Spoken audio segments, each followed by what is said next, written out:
Bismillahirrahmanirrahim. Assalamualaikum warahmatullahi wabarakatuh. Selamat pagi Ananda Ustazah yang soleh dan soleha. Apa kabarnya pada hari ini? Semoga kita semua tetap sehat dan dalam lindungan Allah Subhanahu wa Ta'ala. Amin. Nah, Ananda Ustazah, sebelum belajar seperti biasa, kita berdoa dulu ya, Nak. Bismillahirrahmanirrahim. Rabbi zidni ilma warzuqni fahma. Amin. Hari ini kita bertemu kembali pada mata pelajaran tematik. Tema 3, subtema 2, pembelajaran 3 dan 4. Adapun tujuan pembelajaran kita adalah mengamati benda padat yang ada di sekitar kita, mengetahui sifat benda cair, menghitung jarak dari tempat satu ke tempat lainnya, melakukan kegiatan gotong royong. Yang pertama, kita akan belajar mengamati benda padat yang ada di sekitar kita. Benda padat, salah satu wujud benda antara lain padat. Banyak contoh benda padat di sekitarmu. Ada batu, pensil, dan kursi merupakan benda padat. Mengapa benda-benda tersebut digolongkan benda padat? Yuk cari tahu sifat benda padat tersebut. Lakukan pengamatan sebagai berikut. Amatilah benda-benda padat di sekitarmu. Selanjutnya, tuliskan sifat benda padat berdasarkan pengamatanmu ya. Cara mengetahui sifat benda padat yaitu lakukanlah secara berkelompok atau dengan kakak atau adikmu. Kumpulkan benda-benda padat di sekitar rumahmu. Alat dan bahan, ember, gelas, kantong plastik. Langkah-langkah percobaan, masukkan benda yang kamu kumpulkan ke dalam ember, kemudian ke dalam gelas, dan terakhir ke dalam kantong plastik. Selanjutnya, catatlah hasil percobaanmu ke dalam tabel di bawah ini. Lihat contoh nomor 1. Perhatikan contoh pada nomor 1 berikut ini. Nah, ini contohnya yang pertama, kita ambil contoh benda pensil ya. Nah, apakah bentuknya berubah sesuai tempat? Tidak berubah sesuai tempat ya. Selanjutnya, apakah bentuknya tetap walaupun tempatnya berubah? Iya, bentuknya tetap seperti pensil, walaupun diletak dalam tempat yang berbeda. Selanjutnya, nah apakah pensil dapat digenggam? Iya, pensil dapat digenggam. Nah, apakah pensil tidak dapat digenggam? Tentu saja pensil dapat digenggam ya. Jadi tidak mungkin tidak dapat digenggam. Nah, dapat kita ketahui sifat dari benda padat yaitu berbentuk padat, tidak dipengaruhi wadahnya, memiliki volume yang tetap, dan menempati ruang. Selanjutnya kita akan belajar mengetahui sifat dari benda cair. Melihat benda cair lebih dekat. Seperti benda padat, benda cair juga banyak di sekitar kita. Sekitar 70% permukaan bumi tertutup oleh air laut. Tubuh manusia juga hampir 2/3 bagiannya merupakan cairan. Air adalah benda cair yang sering ditemui. Sebutkan benda lainnya yang termasuk benda cair. Pernahkah kamu melihat air dalam gelas tumpah? Bagaimanakah bentuk air tersebut?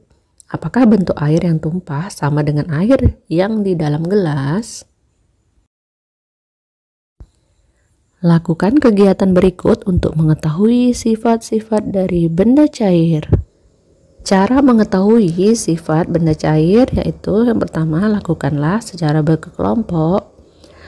Siapkan alat dan bahan yaitu air dan minyak goreng, ember, dan gelas, serta kantong plastik. Kemudian langkah-langkah percobaannya, yang pertama, masukkan air ke dalam ember, kemudian ke dalam gelas, dan terakhir ke dalam kantong plastik. Selanjutnya lakukan hal yang sama dengan minyak goreng.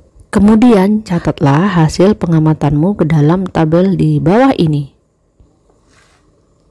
Kita ambil contohnya pada air. Bentuknya berubah sesuai wadah atau tetap?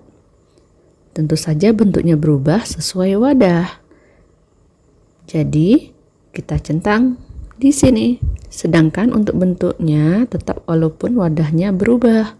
Jadi kita silang. Air tidak dapat digenggam.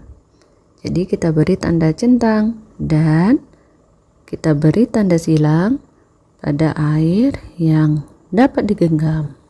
Kamu telah melakukan percobaan. Dapatkah kamu menyimpulkan sifat benda cair?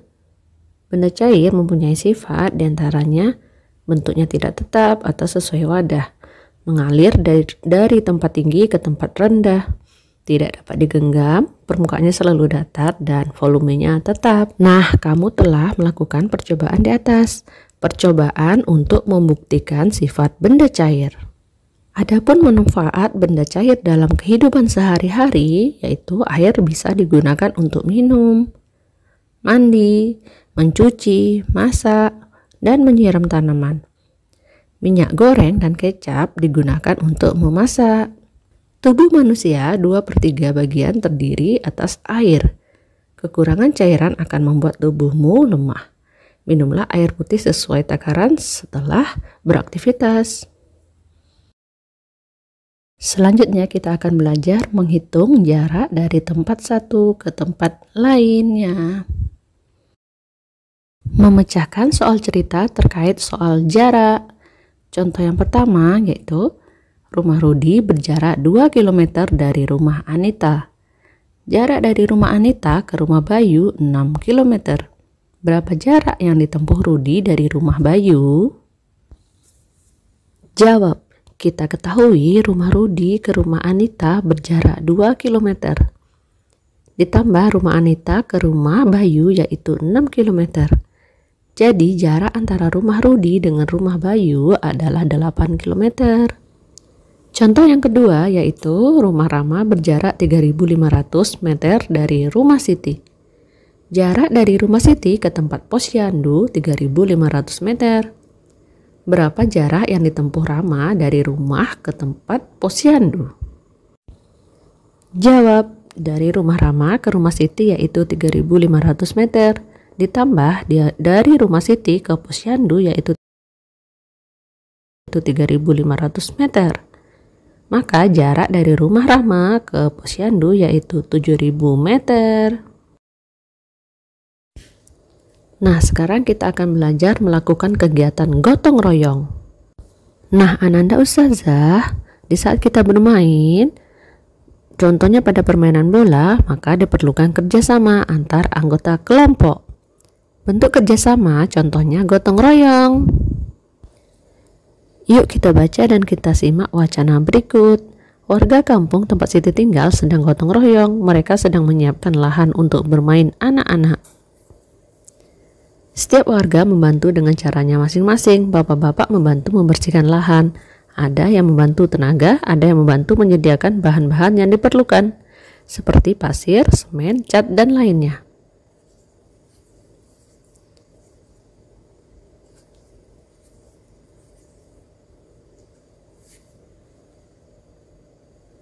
Ibu-ibu dan anak-anak juga tidak mau kalah. Ibu-ibu menyiapkan minuman dan makanan kecil.